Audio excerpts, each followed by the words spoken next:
रघुपति राघव राजा राम, पतित पावन सीताराम। क्योंकि जिस पर महादेव जी की कृपया नहीं कह करते, हे मुनि, वे हमारी भक्ति को नहीं पाता है। ऐसे हृदय में धारण कर पृथ्वी पर जाकर विचरो।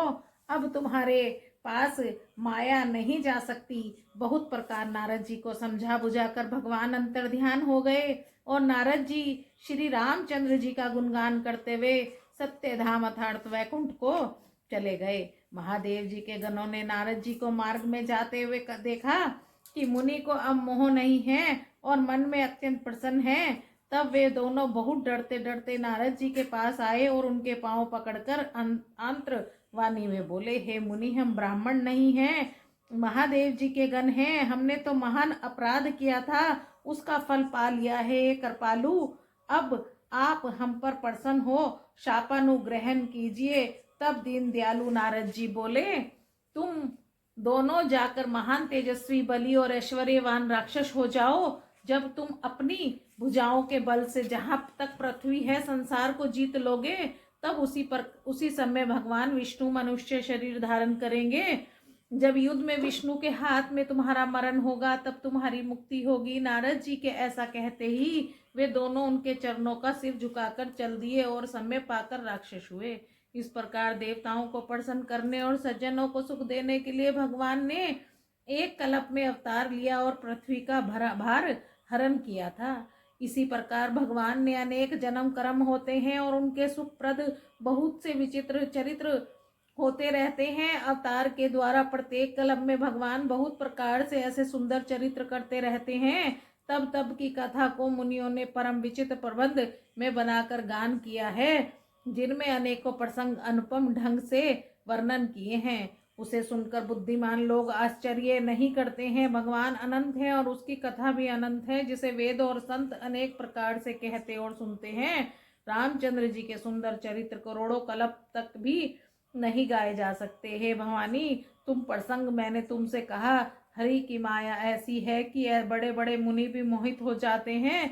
भगवान भक्तों के हितकारी और कौतुकी हैं और वे समस्त दुखों के नाश करने वाला है। देवता, मनुष्य और मुनियों में ऐसा कोई नहीं है कि जिसे भगवान के प्रबल माया मोहित न करती हो। ऐसा मन में विचार कर महामाया के स्वामी श्री रामचंद्र जी का भजन करो। हे पार्वती, भगवान के अवतार का अन्य कारण भी सुनो, जिसकी विचित्र कथा विस्तार से करता हूँ, जिस कारण से वह अजन्मा, निर्गुण और अनुपम ब्रह्मा अयोध्या के राजा हुए हैं। हे पार्वती, जिस प्रभु को तुमने वन में भाई लक्ष्मण सहित मुनि वेश में घूमते हुए देखा था, हे भवानी, जिनका चरित्र देखकर तुम अपने उस पहले की सती शरीर से बावरी सी हो गई थी और तुम्हारे ऊपर जिसकी छाया अब तक भी नहीं मिटती है, इसीलिए उस भ्रम के रोग को नाश करने वाले प्रभु का चरित्र सुनो। उन्होंने जो जो चरित्र उस अवतार में किए हैं, वह सारी लीला में मैं अपनी बुद्धि के अनुसार कहूँगा। याज्ञवल्क्य जी कहते हैं कि हे भारद्वाज, महादेव की ऐसी वाणी को सुनकर पार्वती जी सकुचाकर से प्रेम आदर से मुस्कुराने लगी। फिर तो महादेव जी भगवान का अवतार जिस कारण हुआ है उसी वर्णन करने लगे। वहां मैं तुमसे सारी कथा कहती हूँ। हे मुनीश्वर, मन लगाकर सुनो। श्री रामचंद्र जी की कथा कलयुग के पापों को नाश करने वाली है। स्वयंभुव मनु को उनकी स्त्री सतरूपा, जिससे मनुष्य के अनुपम सृष्टि उत्पन्न हुई है, उन दंपतियों में धर्म का आचरण इतना अच्छा था कि अब भी वेद जिनकी लीक को गाते हैं। उनके पुत्र राजा उत्तानपाद थे, जिसके बड़े पुत्र ध्रुव नामक श्री भगवान के भगत हुए हैं। उनसे छोटे पुत्र का नाम प्रियव्रत था, जिसकी वेद पुराण प्रशंसा करते हैं। मनु की देवहूति नाम की कन्या थी, जो कर्दम मुनि की प्यारी स्त्री हुई, जिनके गर्भ में कृपालु आदि देव दीन दयालु स्वामी कपिल मुनि के जन्म लिया, जिन्होंने प्रसन्न होकर तात्मय शाक्य शास्त्र का वर्णन किया है, क्योंकि वे भगवान तत्व के विचार से बड़े निपुण थे। उन मनु महाराज ने अधिक समय तक राज्य करते हुए भगवान की आज्ञा का पालन किया। जब उनको घर में रहते वृद्धावस्था आई और विषयों में वैराग्य नहीं हुआ तो महान दुखी हो विचार करने लगे कि मेरा यह जन्म तो भगवान की भक्ति के बिना व्यर्थ ही चला गया। तब वे हठात पुत्र को राज्य दे रानी सहित जंगल को चले गए। तीर्थों में श्रेष्ठ नौमिषारण्य एक अत्यंत पवित्र और विख्यात तीर्थ हैं, जिनमें जाकर साधक गण पवित्र सिद्धियों को प्राप्त करते हैं। जहाँ मुनि और सिद्धजनों का समाज वास करता था। राज श्री मनु हर्षित होते वे वहां गए तो मार्ग में वे मति धीर कैसे शोभायमान लगते थे और ज्ञान और भक्ति साक्षात शरीर धारण किए जा रहे हो। चलते चलते गोमती नदी के तट पर जा पहुँचे। वहां उन्होंने प्रसन्न हो उस निर्मल जल में स्नान किया। उसी समय वहां अनेक सिद्ध मुनि राजा को धर्मात्मा जानकर मिलने आए। तब जहाँ जहाँ जो सुंदर तीर्थ थे वह सब मुनियों के आदर सहित कराए। वह दुबले पतले शरीर वाले राजा मुनियों के से वस्त्र धारण किए संतों की सभा में नित्यन पुराण सुनने लगे। मंत्रों में श्रेष्ठ 12 अक्षर का मंत्र है ओम नमो भगवते वासुदेवाय। उसे प्रेम सहित नित्य जपते हैं। उन दंपतियों का मन भगवान वासुदेव के चरणों में अत्यंत लग गया। उस समय वे केवल शाक और कंद फलों पर ही अपना आहार निश्चित किए सच्चिदानंद ब्रह्मा का स्मरण कर रहे थे। फिर वे भगवान को प्रसन्न करने के लिए तप करने लगे। तब उन्होंने जल का आहार करना आरंभ किया और मूल तथा फल को छोड़ दिया। उनके हृदय में सर्वदा यही अभिलाषा रहती थी कि उस सच्चिदानंद भगवान को नेत्रों से देखें, जो भगवान गुण रहित अखंड अनंत और अनादि हैं और जिनकी परमार्थवादी ही देखते हैं और जिनको वेद भी अनंत नहीं है ऐसा कहकर गान करते हैं और जो प्रसन्न करने वाला उपमा रहित है, जिसके अंश मात्र से अनेकों महादेव ब्रह्मा और विष्णु उत्पन्न होते हैं। ऐसे स्वामी अपने सेवक के वश में रहकर भक्तों के हितार्थ लीला के से शरीर ग्रहण करते रहते हैं। यदि वेद का यह वचन सत्य है तो मेरी अभिलाषा पूर्ण होगी। जब इस प्रकार महाराज मनु को केवल जल के आधार पर अर्थात जल मात्र पीकर 6000 वर्ष बीत गए तो वे फिर 7000 वर्ष तक वायु के आधार से रहे। 10,000 वर्ष तक उन्होंने उसको भी त्याग दिया और एक पांव से खड़े होकर घोर तप करने लगे। तब ब्रह्मा विष्णु और महादेव जी उनका ऐसा भारी तप देखकर उनके पास कई बार आए और बोले, वर मांगो। बहुत भांति से लुभाया किंतु वे परम को धीर ढींगा से न डिगे। यद्यपि उनका शरीर सूख कर अस्थिर मात्र हो रहा था तो भी उनके मन में तनिक भी पीड़ा न थी। तब सर्वज्ञ प्रभु ने उन्हें अपना दास जान और राजा रानी की तपस्विनियों की सी गति देखकर की जैसे दूसरे की न हो। इतने में वह अत्यंत गंभीर और कर्प्या रूपी अमृतवाणी सुनाई कि वर मांगो। तब इस प्रकार जब मृत को भी जिलाने वाली सुहावनी वाणी जिनके कान से छेदों को पाकर हृदय में पहुंची तो उनके शरीर पुनः हुष्ट पुष्ट सुंदर हो गए, मानो अभी घर से चले आए हों। जब कानों में से उन्हें उनकी अमृतवाणी सुनाई पड़ी तब महाराजा मनु की शरीर प्रेम में पुलकित और प्रफुल्लित हो गया। वे दंडवत करके बोले, जो प्रेम हृदय में नहीं समाता था, हे सेवकों के कल्प वृक्ष, देवताओं और गायों के रक्षक, आपके चरणों की धूलि की ब्रह्मा विष्णु और शिव वंदना करते हैं। आप सेवा करने में सुलभ और सब प्रकार का सुख देने वाले तथा भक्तों के पालन करने वाले और चराचर जगत के स्वामी हैं।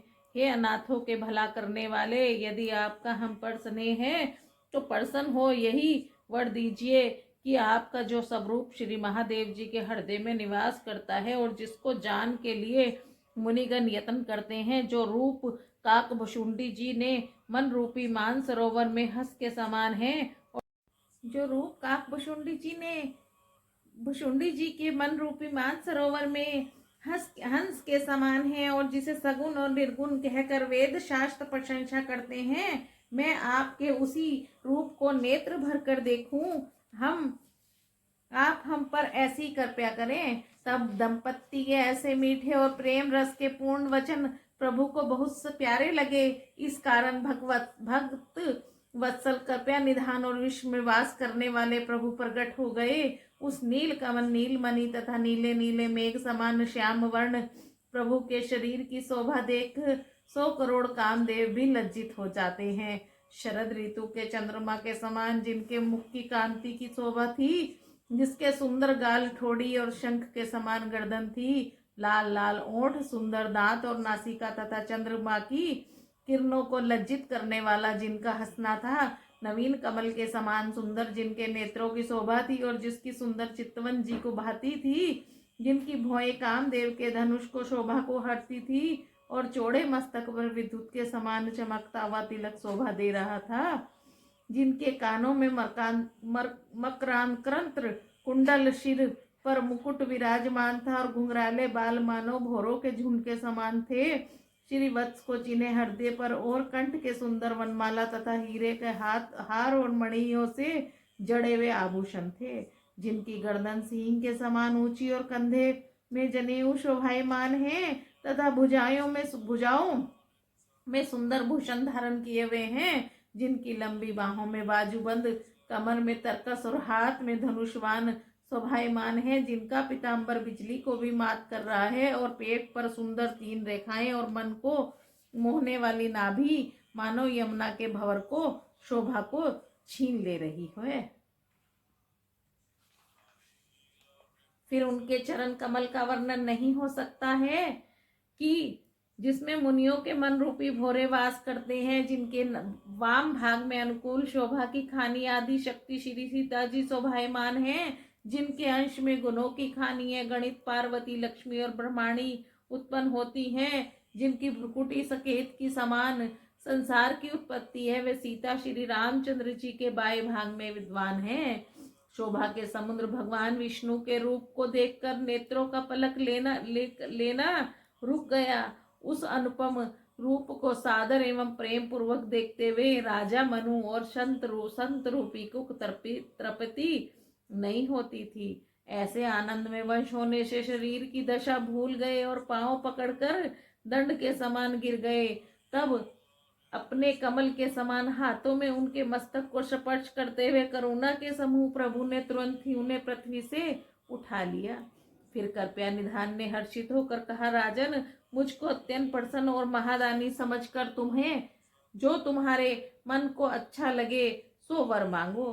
तब प्रभु ने ऐसे वचन को सुनकर महाराज हाथ जोड़ और धैर्य धारण कर मीठी वाणी से बोले, हे नाथ, आपके चरण कमलों का दर्शन कर अब हमारे सब कार्य पूरे हो गए हैं, किंतु हमारे मन में एक और बड़ी लालसा है जो सुगम तथा अगम भी है, वे कहीं नहीं जाती। हे गोसाई, यद्यपि आपको वह देने में अत्यंत सुगम है, किंतु मुझे अपनी कर्पण्यता से जैसे दरिद्र कल्प वृक्ष को पाकर भी अधिक संपत्ति मांगते हुए संकोच करता है और उसके प्रभाव को नहीं जानता है, वैसे ही मेरे हृदय में शंका हो रही है।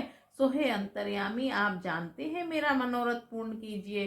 तब भगवान ने कहा, हे राजन, आप संकोच छोड़कर मुझसे मांगिए। मुझे तुम्हारे लिए अदेय कुछ नहीं है कि जिसे न दे सकूं। तब मनु ने कहा, हे दानियों के शिरोमणि, कृपया के सागर और हे नाथ, मैं सच्चे भाव से कहता हूँ, मैं आपके ही समान पुत्र चाहता हूँ। प्रभु के कौन सा छिपाव है। तब मनु की ऐसी प्रीति देख और उनके अमूल्य वचनों को सुनकर करुणा सागर प्रभु ने कहा, ए मस्तु क्रंतु, मैं आप अपने समान पुत्र को कहाँ जाकर खोजूं। इसीलिए हे राजन, मैं स्वयं ही आकर तुम्हारा पुत्र हूँगा।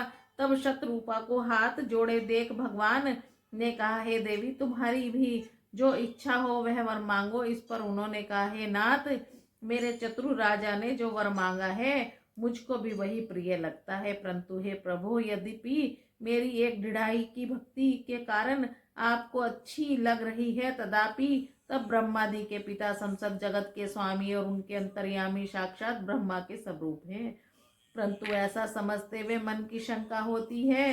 प्रभु ने जो कहा है वह परिणाम सहित सत्य ही है। हे नाथ, जो आपके अपने भगत हैं उनके लिए आप जो करते हैं सियापति राम जय जय राम, मेरे प्रभु राम जय सिया राम, मेरे दुख दूर करो भगवान। सियापति राम जय जय राम, मेरे प्रभु राम।